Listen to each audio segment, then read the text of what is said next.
Nous allons démarrer Be'ezrat Hashem, Parashat Be'alotra. Nous sommes le jeudi 19 Sivan, 5783, 8 juin 2023. Le sujet que nous allons traiter, c'est la notion du souvenir. Souviens-toi, le devoir du souvenir. C'est lié à la paracha. De façon générale, nous savons que dans la Torah, dans les enseignements de Chachamim, nous avons 10 souvenirs, 10 mitzvot desquels il faut se souvenir. Je vais vous rapporter ce qui est marqué ici. D'ailleurs, ça a été imprimé dans la fin des Sidurim de Tfila.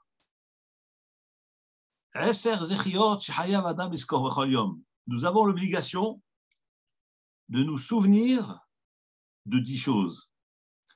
Lorsque la Torah nous ordonne de souvenir, ou bien les Chachamim, lorsqu'ils nous ordonnent de se souvenir de quelque chose, c'est qu'il s'agit de mitzvot, d'événements importants ou d'événements graves qui se sont produits. Et c'est pour cela que la Torah attire notre attention de garder toujours en mémoire ces éléments-là, ces événements-là. Et ce souvenir est un souvenir quotidien, de tous les jours. Shehayav Adam Niskor Bechol Yom, l'homme a le devoir de s'en souvenir tous les jours. Je vais citer brièvement les Eser Zechirot.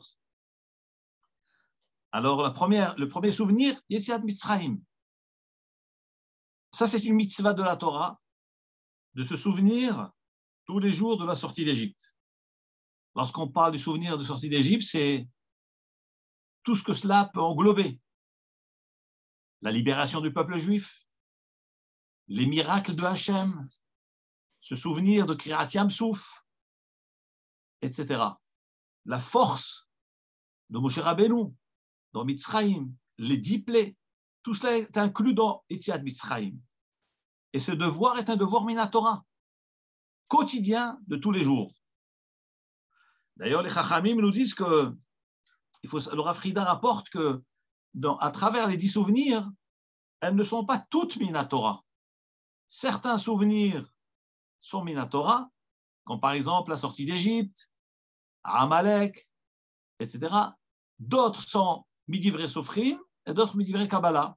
Les Chachamim ont institué, ou bien les enseignements des prophètes qui ont institué le mitzvah de son souvenir. Donc j'étais en train de vous dire les 10 souvenirs. Premier souvenir, se souvenir de la sortie d'Égypte. Le deuxième, se souvenir du Shabbat. Que veut dire se souvenir du Shabbat? L'importance du Shabbat.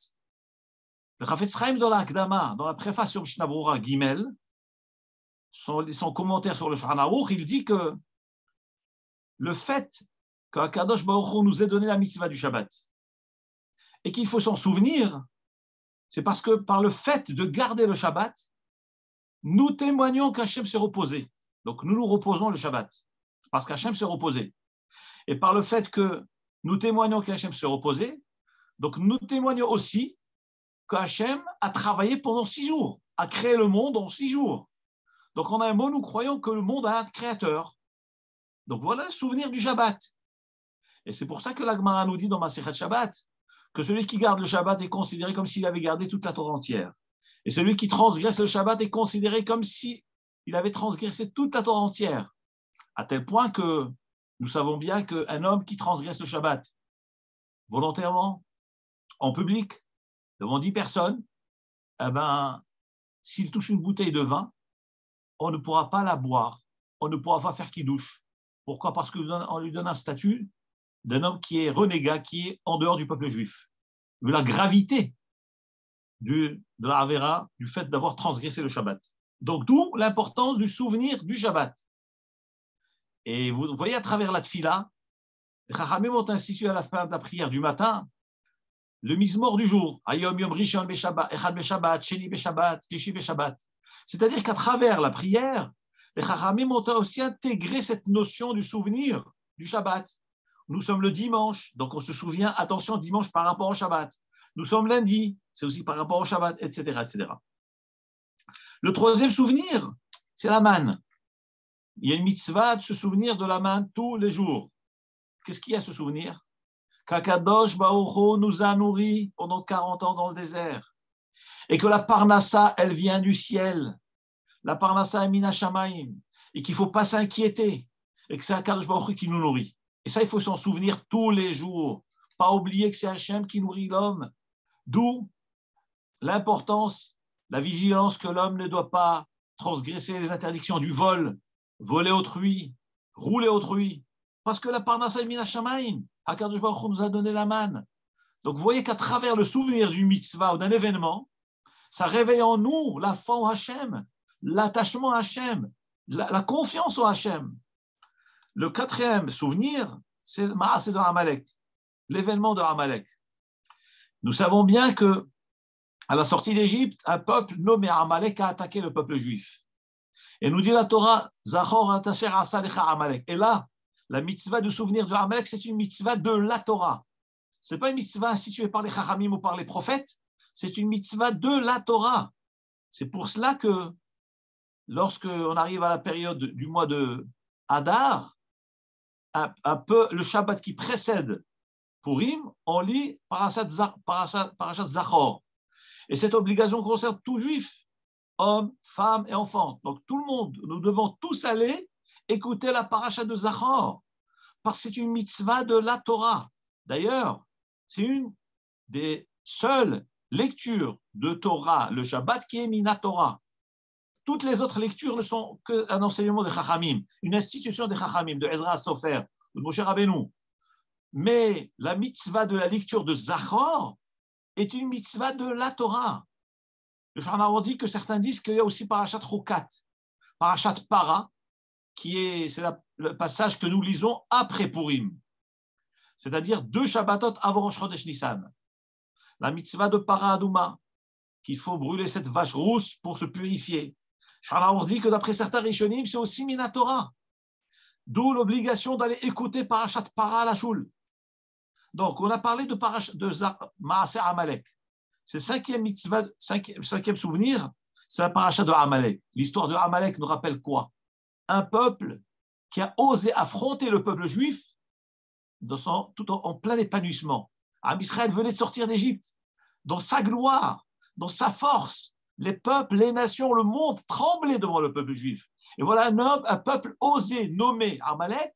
Ce peuple se lève et déclare la guerre au peuple juif. Et nous dit le Midrash à quoi ça ressemble? Ça ressemble à une baignoire pleine d'eau bouillante et un homme plonge dedans. On lui dit, mais qu'est-ce que tu fais? Mais tu vas te brûler. Il dit, oui, je sais que je vais me brûler, mais au moins je vais la réduire, je vais faire baisser sa température d'1 degré. Nous dit le Midrash, ça c'est l'acte et la conduite suicidaire du peuple de Amalek. Ce peuple qui savait qu'il allait perdre. Il savait qu'il ne pouvait rien contre le peuple juif, contre cette force extraordinaire qu'Akadosh Baruch Hu nous a donnée, cette protection, cette providence divine qui a entouré le peuple juif. Et malgré tout, Amalek a osé. Il savait qu'il allait perdre. Il savait qu'il allait se brûler, comme cet homme qui a plongé dans cette baignoire bouillante. Eh bien, pourquoi il a fait ça? Pour affaiblir la émouna du peuple juif, affaiblir la foi du peuple juif, l'attachement de ce peuple à son créateur, à son sauveur. Et donc c'est un acte tellement grave que la Torah nous ordonne de se souvenir de Amalek. Tout le temps, tous les jours. D'ailleurs, Hakadosh Baruch Hu lui-même a juré par son trône et par son nom que tant que Amalek n'a pas été anéanti, effacé, le trône divin est divisé en 2, n'est pas entier, et le nom de Hachem n'est pas entier. Comme il est marqué dans le verset, Kiyad al-Kessia, Hachem a juré par son trône et par son nom, Kiyad, car la main de Hachem est al-Kes sur la chaise, Yah de Hachem. Et nos Chachamim nous disent, mais pourquoi il y a marqué Kes? Il fallait dire Kiyad al-Kissé Hachem, la main sur le trône de Hachem, c'est-à-dire pour insinuer un serment. Milchama Hachem ba'Amalek midordor. Hachem, il jure de déclarer la guerre contre Amalek. Nous disent les Chachamim, mais pourquoi Hakadosh Baruch Hu a juré, a prêté serment par le Kes. Il manque une lettre dans le trône divin, il manque le Aleph. Kes. Et il manque Vavke. Donc le trône divin est divisé, et le nom de Hachem est divisé. Alors nous disent les Chachamim, alayhim shalom, quand Kadosh Baruch Hu a prêté serment et a juré par son trône et par son nom, que son trône ne soit pas entier et que le nom de Hachem ne soit pas complet tant qu'Amalek n'a pas été anéanti. Vous imaginez? Le roi de rois est prêt à diviser son nom, à diviser son trône. Vous imaginez un roi qui est installé sur la moitié d'un trône? Ce n'est pas un roi. Et Akadosh Baruch Hu nous a montré la gravité de ce qu'a commis Amalek, qui est l'affaiblissement du peuple juif dans la Emouna, dans le Bitachon B'Hachem, dans la confiance en Hachem. Hachem a juré par son trône que son trône ne soit pas complet, ni le nom d'Hachem complet, tant qu'Amalek n'a pas été effacé. D'où aussi la mitzvah du souvenir de Amalek, donc un événement grave qui s'est produit. C'est la 4e mitzvah du souvenir de Amalek. Ensuite, la 5e, c'est Ma'amad Har Sinaï, le souvenir du mont Sinaï. Nous dit les Chachamim que nous avons une mitzvah de nous souvenir tous les jours, d'abord du don de la Torah et du fait d'avoir été debout au pied du mont Sinaï. Matan Torah et Omed Bnei Har Sinaï. Ça, c'est Ma'amad Har Sinaï. Pourquoi la Torah nous ordonne ce souvenir-là? Parce que qui a fait de nous un peuple? À quel moment nous sommes devenus un peuple? Hakadosh Baruch Hu nous a choisis en tant que peuple, Mamlechet, un peuple kohanim de prêtres, c'est-à-dire choisi, tous des prêtres, Vegoy Kadosh, un peuple saint. Donc, ce choix, cette sélection, cette suprématie, elle a été déclenchée quand? Au moment de Matan Torah. C'est à ce moment qu'Hachem a dit Vatem Tiyuli Mamlechet Kohanim. Il leur a dit venez au pied du mont Sinaï, vous deviendrez par le don de la Torah, eh bien, le peuple choisi. C'est ce qui a fait de nous le peuple élu. D'où le souvenir de Ma'amad Har Sinaï. Et cette mitzvah est une mitzvah quotidienne. Nous devons nous souvenir tous les jours. Le 6e souvenir,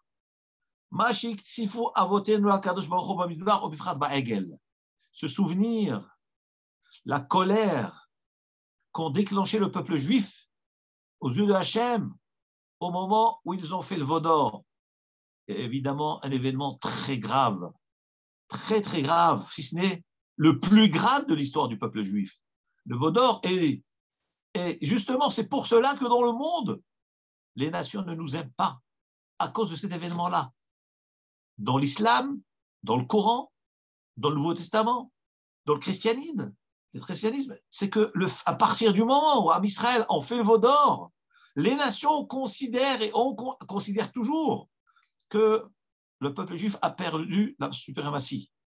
Mais c'est à tort parce que la Torah nous a déjà révélé qu'Akadosh Baruch Hu nous a pardonné pour cette faute-là. La preuve, c'est qu'il nous a ordonné de construire le Mishkan, la tente d'assignation, le sanctuaire, qui sera plus tard le temple de Jérusalem, le Beth Hamikdash, construit en pierre. Et ça, c'est la preuve qu'Akadosh Baruch Hu nous a pardonné. Et non seulement il nous a pardonné, mais il réside parmi nous. C'est sur cette notion-là que les nations ne sont pas d'accord du fait qu'Hachem nous a pardonné. Eux, ils disent non. À partir du moment où on a fait l'idole, on a transgressé cette avéra de Avodah Zarah, eh bien, Dieu nous a abandonnés. Mais c'est à tort, c'est faux. Donc, nous avons ce souvenir que nous avons énervé Hachem. Quel intérêt de se souvenir de cela? Il faut oublier, au contraire, l'erreur de l'homme, d'aller oublier. Réponse, elle donne de retenir. Lorsqu'il retient ses erreurs, eh bien, il ne replongera plus dans ces erreurs-là. D'où l'importance du souvenir. Ce souvenir qu'on a fait des erreurs dans la vie. Ça nous a coûté très cher. Ça nous coûte toujours cher. Comme les Chachamim nous disent, ou bien pokti ou fakadeti. Hakadosh Baruch Hu, au départ, ne voulait pas pardonner la faute du veau d'or au peuple juif. Moshe Rabbeinu a plaidé notre cause. Hakadosh Baruch Hu a pardonné, comme il est dit dans le verset Sabarti Kidvarecha. Je pardonne au peuple juif Kid varecha, comme toi, Moshe Rabbeinu, tu l'as ordonné. Et à quel jour, à quel moment Hachem a pardonné au peuple juif? C'est le jour de Kippour. D'où la mitzvah de Kippour, chaque année, le jour du grand pardon. Comme Hachem nous a pardonné le jour de Kippour pour le Vaudor, Hachem a décidé que ce jour-là deviendra le jour du grand pardon pour l'humanité entière, et en particulier pour le peuple juif, où Hachem va pardonner la faute du peuple juif. Donc on voit de là l'importance de se souvenir de nos erreurs. 6e, 7e, c'est ce que Balak et Bilam ont programmé de faire à nos ancêtres. Qu'est-ce qu'ils ont voulu faire? Balak a été chercher Bilam, Racha, qui était prophète non juif, et lui a demandé, mais comment faire pour détruire ce peuple? Bilam lui dit à Balak, tu sais, le Dieu des Juifs ne supporte pas l'adultère. Fais-le trébucher dans l'adultère, tu verras, il sera détruit de lui-même. Et malheureusement, Balak a organisé une fête commerciale, une grande fête commerciale, une foire commerciale, où il a donc invité tous les Juifs qui étaient dans le désert, venir voir acheter des produits. Et suite à cet événement-là, à cette foire, les bénis d'Israël sont tombés. Et il y a eu plusieurs milliers de morts suite à cela. Donc nous devons nous souvenir que Balak et Bilam ont voulu nous détruire. Mais Akadosh Baruch Hu a eu pitié de nous et nous a protégés. Et pas seulement cela.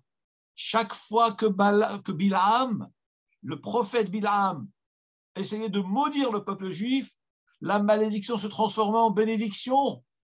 Pourquoi? Parce qu'Akadosh Baruch Hu nous aime. Akadosh Baruch Hu ne veut pas qu'on soit maudit. Hachem veut que nous soyons un peuple béni. Et tout celui qui veut nous maudire, Akadosh Baruch Hu transforme sa malédiction en bénédiction et il fait tomber la bénédiction sur sa tête à lui. Et c'est ça le souvenir, ce souvenir d'événements de Balak et Bilam.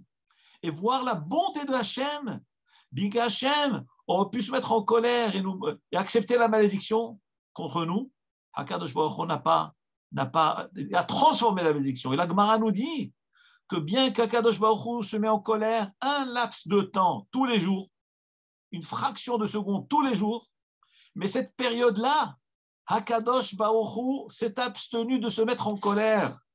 Il s'est abstenu. Et la Gemara nous dit dans le traité de Brachot, Daf He, Amoud Aleph, mais pourquoi Hachem se met en colère?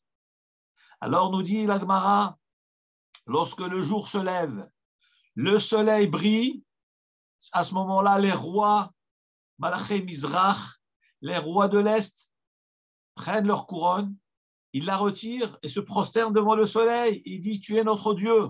Et à ce moment-là, Kadosh Baruch Hu se met en colère. Pourquoi? Parce que les peuples du monde, les rois du monde, considèrent les luminaires, considèrent le soleil comme Dieu. Et Kadosh Baruch Hu dit quoi? Je vous ai créé pour cela, pour transformer les bienfaits que je vous ai prodigués, vous les transformez en idole, en Avodazara. Et à ce moment-là, Hachem se met en colère. Mais malgré tout, la période où Bilam cherchait à maudire le peuple juif, Akadosh Baruch Hu ne s'est pas mis en colère. Et d'ailleurs, la Gemara elle-même, dans le traité de Brachot, nous dit que pourquoi Bilam avait ce pouvoir extraordinaire, maléfique, de maudire? Parce qu'il connaissait le moment de la colère de Hachem, chose que même Moshe Rabbeinu ne connaissait pas.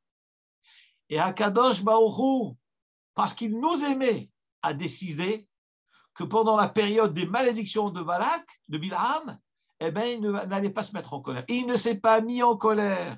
C'est ça le Ma'an Da'at Sitkot Hashem. Donc nous devons nous souvenir de cela, de ce chesed de Hashem, que combien de malfaiteurs, combien de faux prophètes, combien de sorciers veulent nous maudire, nous faire du mal, mais Akadosh Baruch Hu annule leur malédiction, annule leur clalote, comme il est marqué dans le verset. Vous, les nations, vous qui cherchez le mal pour le peuple juif, vous cherchez des conseils, des etzot pour nous détruire, vetufar, mais Akadosh Baruch Hu annule tous ces projets. Dabrou davar, vous parlez des paroles contre nous, velo yakum, Mais Akadosh Baruch Hu annule toutes ces paroles. Akadosh Baruch Hu annule toutes ces malédictions. Pourquoi? Le Ma'an Da'at Tzidkot Adonai. Pour montrer à quel point Akadosh Baruch Hu aime ses enfants. Akadosh Baruch Hu, il nous aime. Il est prêt à mettre de côté sa colère pour nous préserver et nous protéger. D'où la mitzvah de se souvenir de ces événements-là, de Balak et Bilam, tous les jours, se souvenir qu'Hachem nous préserve. 8e souvenir, Maaseh Miriam Hanevia, c'est l'histoire de Myriam. Justement, c'est le cours ce soir. On va revenir. Et le 9e souvenir, c'est quoi? Vezacharta et Adonai Elohecha. Tu dois te souvenir de Hachem. Mais quoi souvenir de Hachem? C'est lui qui te donne la force, la asot haïl, pour t'enrichir. C'est quoi s'enrichir? Avoir la parnassa, arriver à subvenir aux besoins de sa famille, la subsistance, son gagne-pain. Hakadosh Baruch Hu te donne la force et la santé d'aller gagner ta vie, pour nourrir ta femme et tes enfants, pour aider ceux qui sont dans le besoin, à être en bonne santé. Tout cela, qui c'est qui te le donne? Ce n'est pas ton intelligence, ce n'est pas tes diplômes universitaires, ce n'est pas tes qualifications, ce n'est pas ta place sociale. C'est Akadosh Baruch Hu qui te donne toutes ces brachot. Et nous devons nous souvenir de cela, contrairement à combien de gens très riches, ils ont tout ce dont ils ont besoin. Et ni la Torah. Ne gardent pas la mitzvot, ne gardent pas le Shabbat, ne mettent pas les tefillin, ils ne mangent pas kasher. Ils oublient que c'est Akadosh Baruch Hu qui leur a tout donné. Akadosh Baruch Hu t'a donné cette richesse. Il t'a donné la chokhma pour gagner de l'argent, pour faire du business, ou le placement, ou toute autre chose. Mais tu oublies que c'est Hachem qui t'a donné tout cela. Et qu'est-ce que toi tu fais au retour? Tu désobéis à Hachem. Au lieu de dire merci à Kadosh Baruch Hu pour ses chassadim, merci pour la parnassa, merci pour la réussite, merci pour la santé, merci pour les enfants que tu m'as donnés, merci pour la femme gentille que tu m'as donnée.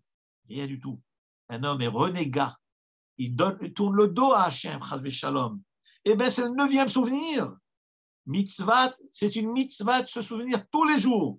Vezacharta, tu te souviendras. Et Adonai Elohecha, de Hachem, ton Dieu. Pourquoi il faut se souvenir? Car c'est lui. Hanoten lecha koach, qui te donne la force, la asot haïl, pour acquérir des biens, des richesses. C'est lui qui te donne tout ça. Souviens-toi de lui, remercie-le, sois reconnaissant, ne sois pas ingrat. Le 10e souvenir, c'est quoi? Au-dessus de tout. Zechirat Yerushalayim. Le souvenir de Jérusalem. Oh Jérusalem!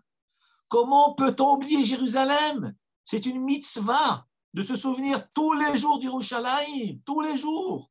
Et les Chachamim nous disent, d'ailleurs marqué lorsqu'un Khatan se marie, il doit casser un verre. Pourquoi on casse le verre?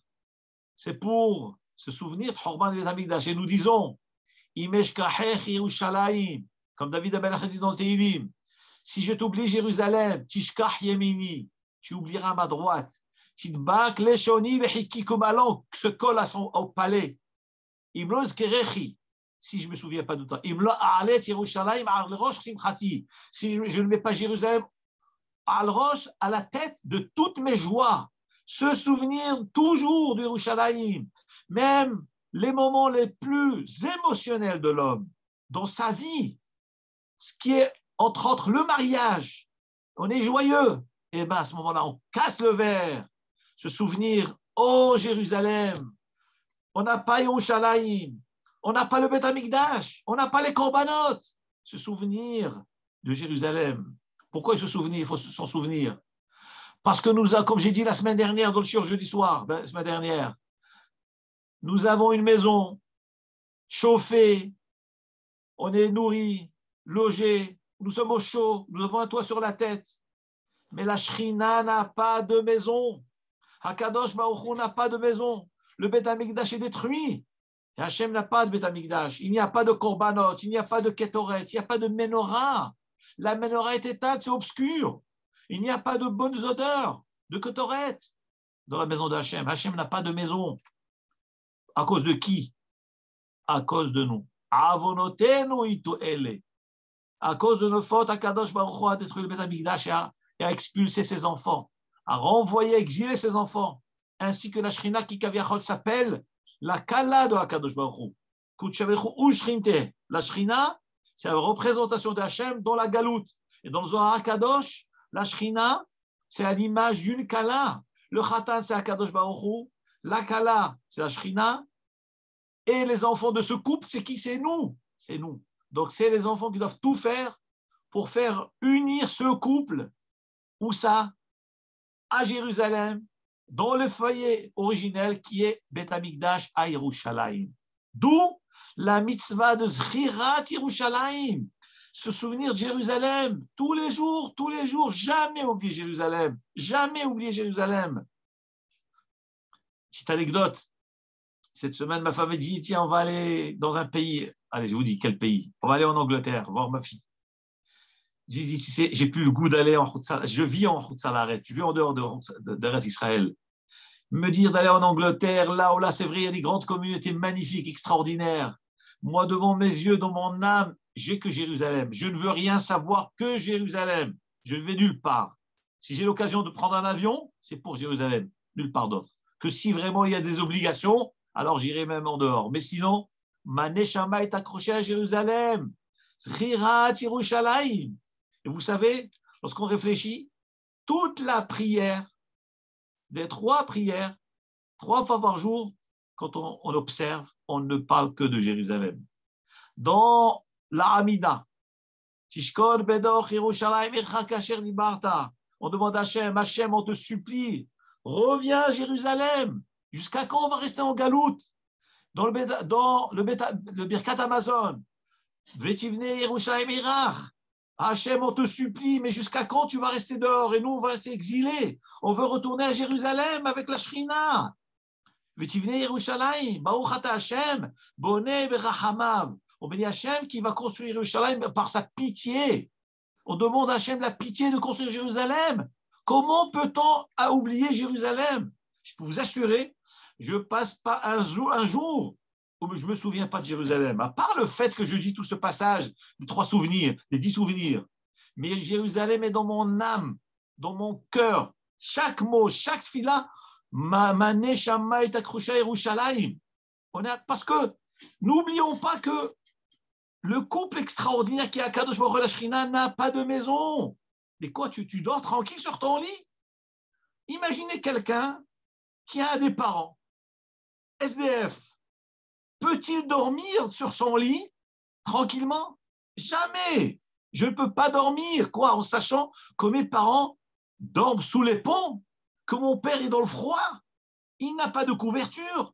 Je ne peux pas dormir. Je suis malade de ça. On est malade d'apprendre que ses parents sont dans le froid. C'est comme ça qu'il faut être.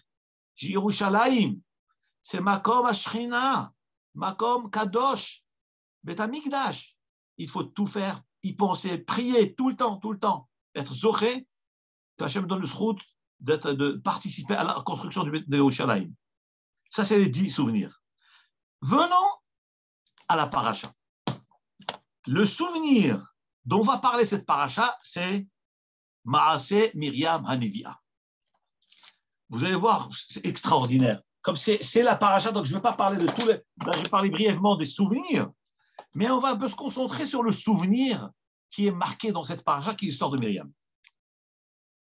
Dans le chapitre 12, verset 1, dit la Torah, « Vatedaber Myriam ve Aaron ve Moshe » Et Myriam et Aaron ont parlé de Moshe.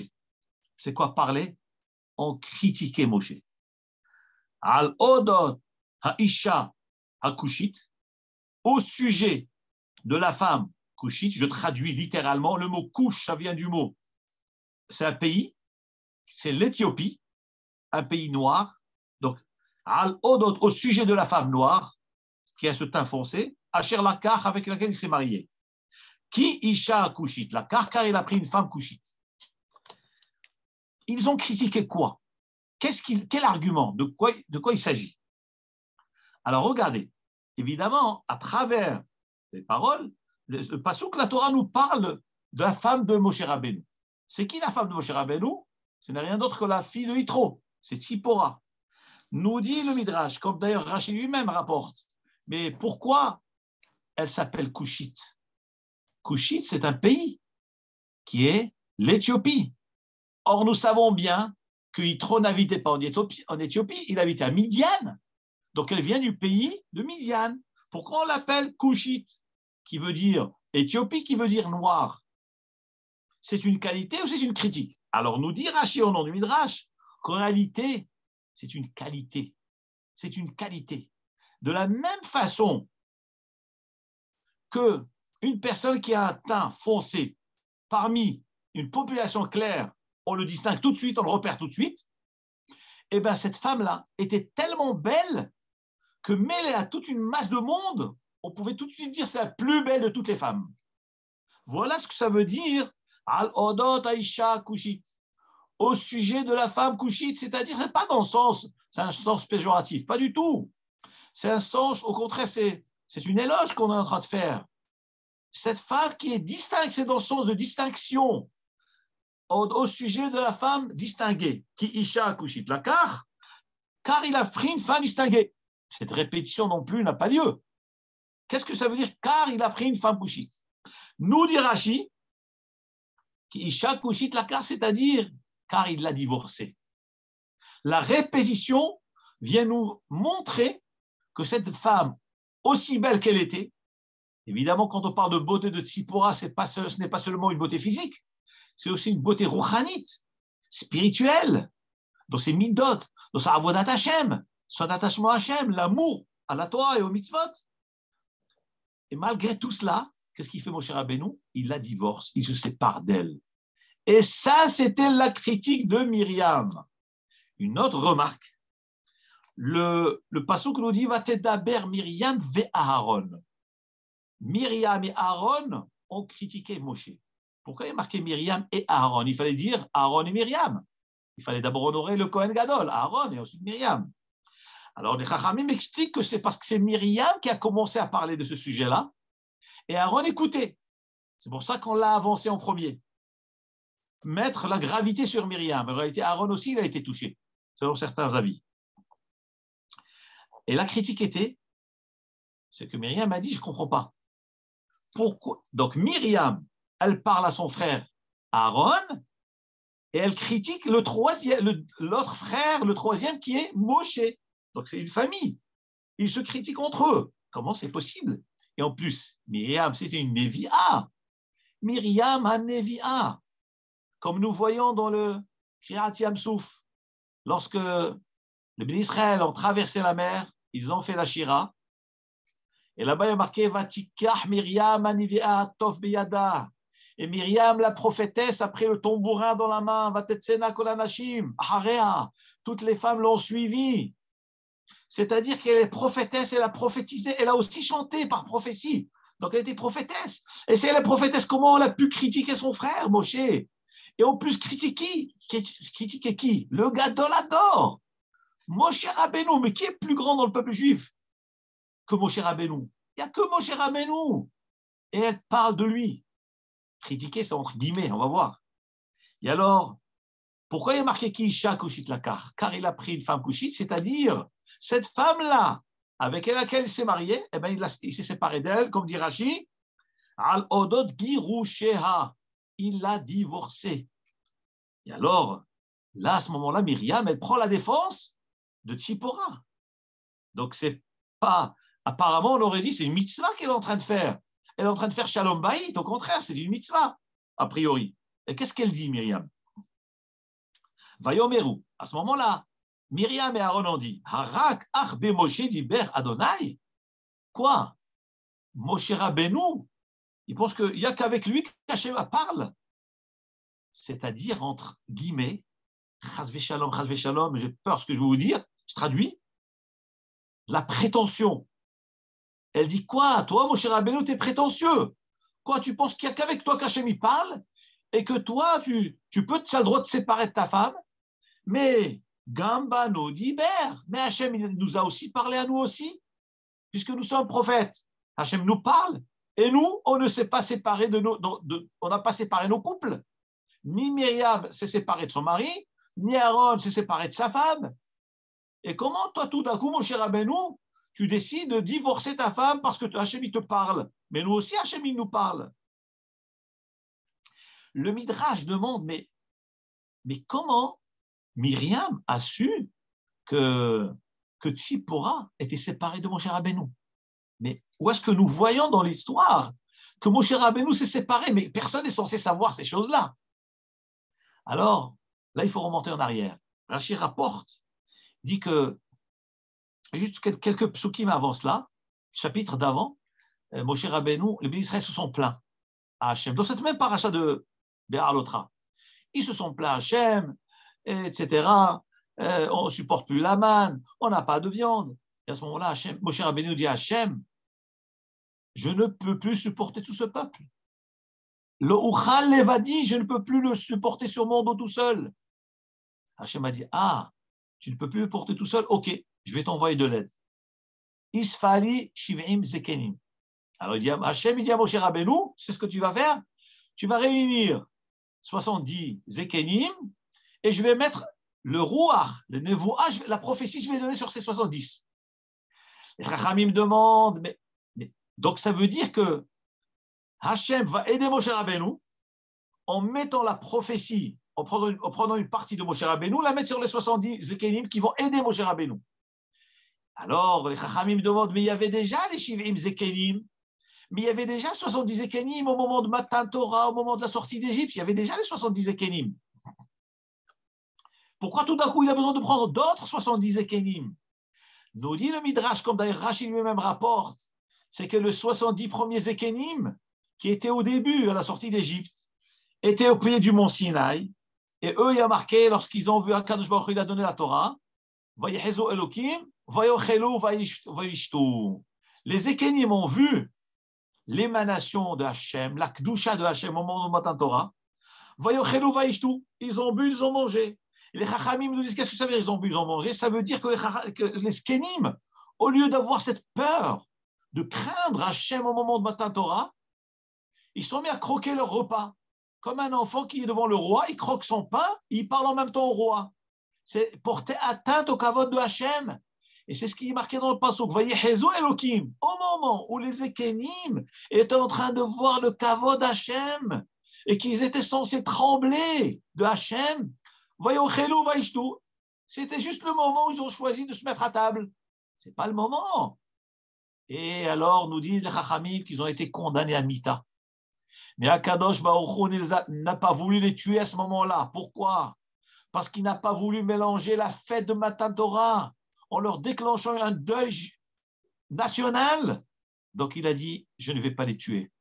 Parce qu'ils sont en plein Matan Torah, en plein mariage. Je vais laisser passer Matan Torah, ce mariage. Après le mariage, ils payeront. Et après, malheureusement, les Shiv'im, Zekenim sont tous morts. Donc il n'y avait plus de Zekenim. Voilà pourquoi Moshe Rabbeinu, Hachem dit à Moshe Rabbeinu, Isfali Shiv'im Zekenim. Vas-y, réunis 70 autres parce que les premiers sont morts. Maintenant, il faut d'autres. Comment la sélection s'est faite pour trouver 70? Il faut que ce soit 70 qui viennent de 12 tribus. Comment on va diviser cela? Alors regardez, c'est indivisible. Pourquoi? Chaque tribu, les Chachamim nous disent que chaque tribu a donné 6. Donc vous avez, on va compter 10 tribus. 10 tribus, chacune a donné 6. Donc j'ai déjà 60. Il me reste encore 2 tribus. Si chacune donne 6, donc c'est 12 de plus.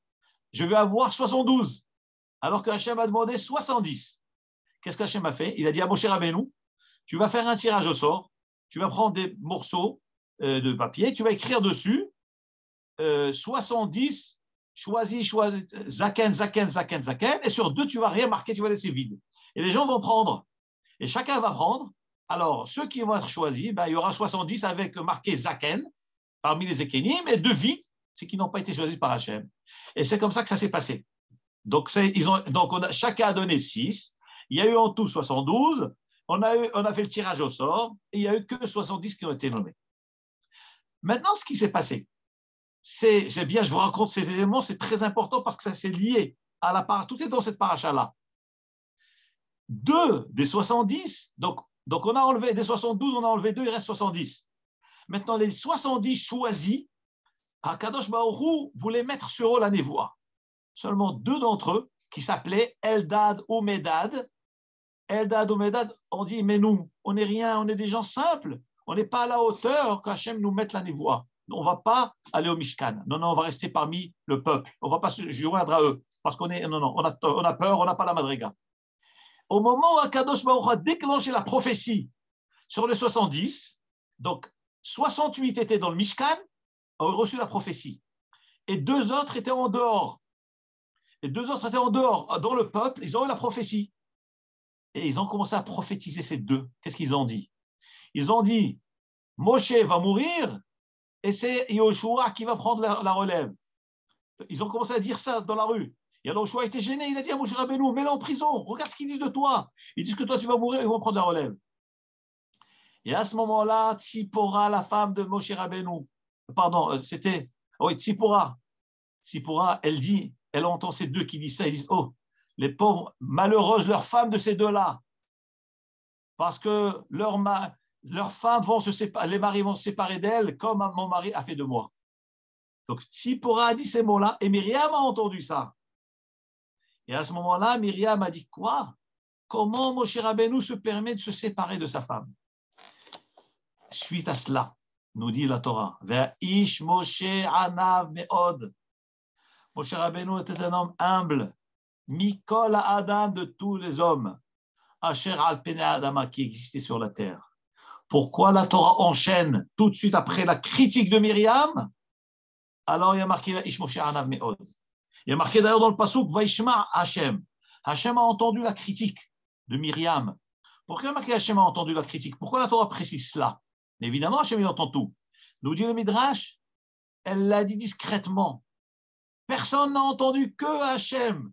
Que Hashem. Donc regardez, Myriam était une grande sadéquette, une Nevi'a. Elle avait une kavana leshem shamaim. Elle était bien intentionnée. Elle a voulu défendre le kavod de sa belle-sœur Tzipora. Et en plus, elle l'a fait discrètement. Elle n'a pas critiqué Moshe Rabbeinu en tant que lashon hara. C'était dans l'intérêt du couple. Avec tout cela, on va voir la punition qu'elle a eue. Pour montrer la gravité de ce que c'est parler du mal, parler du lashon hara. Il a marqué Vaishma Hashem, Hashem a entendu. Le Midrash nous dit il n'y a que Hashem qui a entendu, sous-entendu personne d'autre. Il y a une autre version dans le Midrash qui est rapportée qui dit que d'autres aussi ont entendu. D'où la deuxième version, d'où elle tire que d'autres aussi ont entendu, parce qu'il y a marqué Vaishma Hashem Vaish Moshe. Le Midrash, il colle les 2 versets ensemble, il enlève l'arrêt, il colle, ça veut dire qu'elle a parlé devant son frère. Selon la première version du Midrash, elle a parlé discrètement à Aaron, son frère. Personne n'a entendu. Selon un autre Midrash, il dit qu'il faut coller les psukim, Hachem a entendu et aussi Moshe Rabbeinu a entendu. Donc elle a dit, face à face, elle lui a dit ça. C'est la deuxième version. En le cas de Pasuk nous dit, Ish Moshe anav me'od. L'homme Moshe était un homme humble, me'od, beaucoup de tous les hommes de la terre.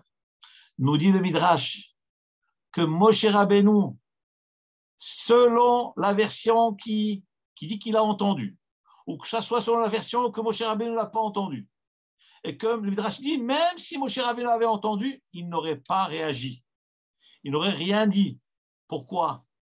Parce que Anav Me'od, il aurait accepté cette humiliation, cette critique, il n'aurait pas dit un mot. C'est pour ça que la Torah l'appelle Anav Me'od, très humble.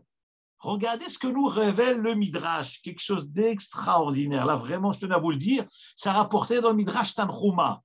Le mot Anav, il n'y a pas de Yud dedans. Et le mot Anav, donc, ça se lit Oné.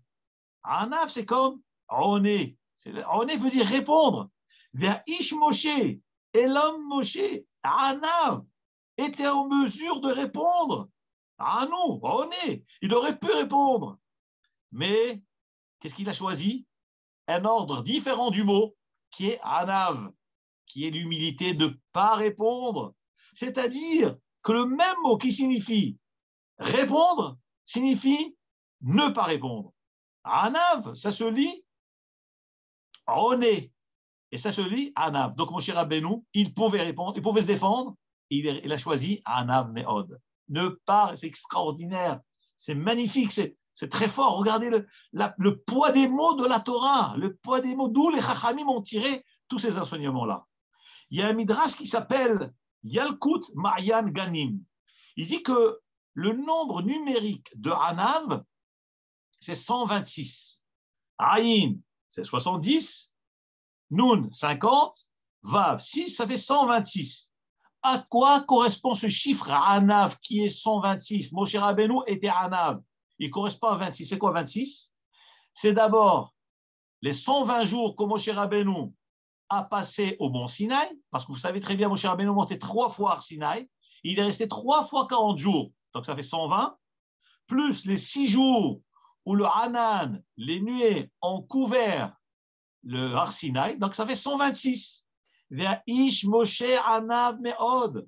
C'est-à-dire que Moshe Rabbeinu, par la Kdusha des 126 jours, c'est-à-dire les 120 jours qu'il était là-bas, plus les 6 jours où la Shekhinah était là, Anav Meod, il n'a pas répondu. Ça lui a donné telle force, telle Kdusha, de ne pas répondre aux critiques. Voilà ce que je veux dire. Mais Od Mikola Adam, c'est pour ça qu'il a été zoché à cette grande madriga-là. Et le Chachamim nous rapporte dans le Midrash Agadol que toutes les grandes qualités de Moshe Rabbeinu, que nous connaissons, sa chorma, sa idia, sa patience, toutes les qualités que Moshe Rabbeinu a, il les a eu comment? Bishrout midat ha'anava. Grâce au mérite de la hanava. Et de là, nous voyons qu'un homme qui est humble, Hakadosh Baruch Hu lui donne tout en cadeau. Combien de chormot Moshe Rabbeinu connaissait? Nun Sha'are Bina. 50 portes de chorma. Grâce à quoi? Grâce à Midat Ha'anava. Parce qu'il était Anav. Comme ça, il est rapporté dans un midrash qui s'appelle Midrash Dola Anava. Ça, c'est le nom du midrash. En tous les cas, Moshe Rabbeinu a supporté, n'a rien dit. Hakadosh Baruch Hu s'est fâché. Il a enlevé sa shrina. Et à ce moment-là, Myriam a été frappée de lèpre. Elle a reçu la tsaraat. Pourquoi? Parce que tsaraat, comme il y a marqué dans le Pasuk, Zot Torah ta Metzora, Zot Torah ta Motzi Shemra. Comme ça, le Rabbi Resh Lakish a été Doresh.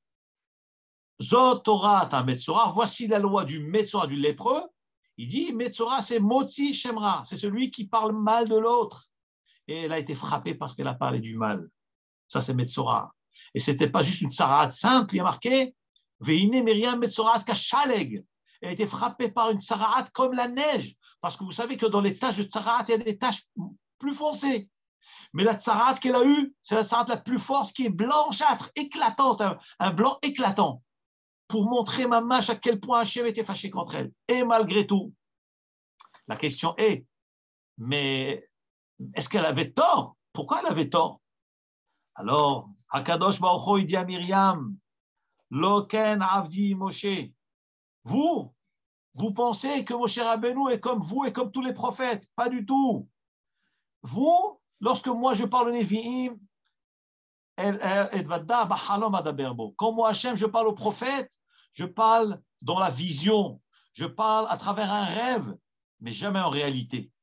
Lochen Avdi Moshe. Ce n'est pas ainsi, mon serviteur Moshe.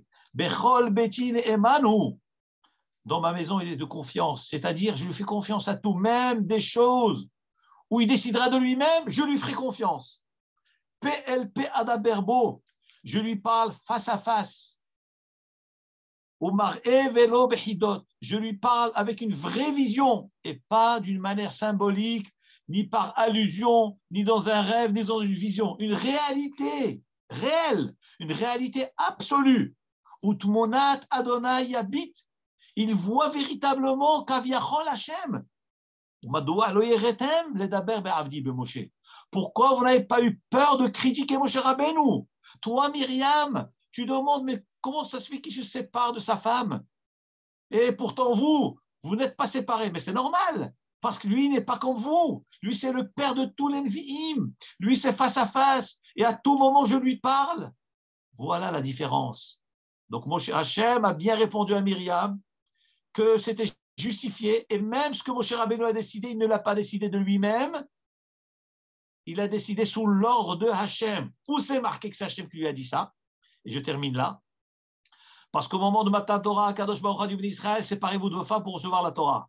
Une fois qu'ils ont reçu la Torah, il leur a dit maintenant, Shuvula Holechem, retournez à vos tentes. Mais à Moshe Rabbeinu, qu'est-ce qu'il dit? Ata Amot Po Imadi. Mais toi, tu restes avec moi ici. Rachid dit que ça, tu restes avec moi. Ça veut dire que toi, tu ne retournes pas avec ta femme.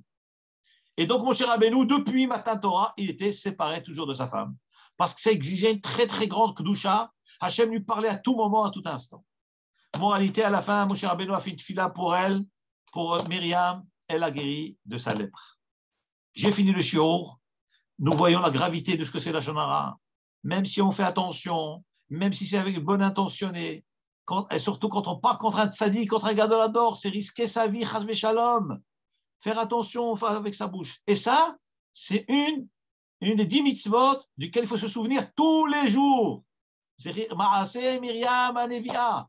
Se rappeler toujours, pas la shonara, pas parler, pas parler, pas parler, tous les jours. On a beau répéter aux gens, arrête de parler, mais tu passes ta journée comme une pipelette à parler comme je sais pas quoi, comme une sorcière, pas parler. C'est pour ça que la Torah dit, souviens-toi aujourd'hui, demain encore souviens-toi, et après-demain encore souviens-toi, ferme ta bouche, ne critique pas les autres. Baruch Adonai La'olam, Amen ve Amen. Vous avez quelques minutes, si vous avez des questions à poser, avec grand plaisir. Je vous écoute. Oui, j'ai une question. Vous avez énuméré les 10 éléments dont on doit se souvenir dans notre vie continuellement. Mais est-ce qu'il y a un ordre précis dans ces éléments? Ou bien, parce que vous avez dit le 9e, c'est celui de se rappeler d'Akadosh Baruch Hu, etc. Personnellement, j'aurais commencé par celui-là au départ et ensuite j'aurais énuméré les autres. Mais vous avez commencé par Yetziat Mitzrayim. Ouais, c'est vrai ce que vous dites. Je me suis posé la même question, je ne vous cache pas, je me suis posé la même question sur l'ordre. Je ne sais pas pourquoi cet ordre est retenu. Est-ce que c'est par ordre d'importance? Parce qu'il y a ce qu'on appelle les souvenirs Minatora, et après il y a les souvenirs Midivrei Nevi'im, et les souvenirs Divrei Kabbalah. C'est possible que c'est ça l'ordre. Mais il faut que je vérifie effectivement pourquoi cet ordre-là. Mais on peut peut-être dire que c'est peut-être cela. Je sais pas. Moi, j'ai une question sur ce que moi-même je propose, parce que dans l'ordre, on voit par exemple Ma'aseh Amalek. Non, apparemment, ça a l'air de tenir. Yetziat Mitzrayim, c'est mitzvah de la Torah. Le Shabbat aussi. L'Aman aussi. Ma'aseh Amalek aussi. Har Sinai aussi. C'est possible que c'est de cet ordre-là, qu'il y a mitzvah de Raïta et après il y a mitzvah que Chachamim ont rajouté, lesquels il faut se souvenir. Mais il faut chercher, il faudrait que je cherche Be'ezrat Hashem. Merci beaucoup. Merci. Hazak u'baruch, bracha ve'atzlacha. Je vous souhaite de passer un très bon Shabbat. Yasher koach Mordechai. Hazak u'baruch. Magnifique, kol hakavod. Bracha ve'atzlacha, Hazak u'baruch. Passez un très bon Amen, kol tov, Shabbat shalom. Shabbat shalom. Shabbat shalom. À très bientôt. Shabbat shalom, Rav Mordechai. Hazak Moshe, bracha ve'atzlacha, Moshe, qu'Hachem te protège, toi et ta famille. Be'ezrat Hashem. Merci beaucoup. À très bientôt. À bientôt. Merci pour tous ceux qui pratiquent avec nous. Shabbat shalom.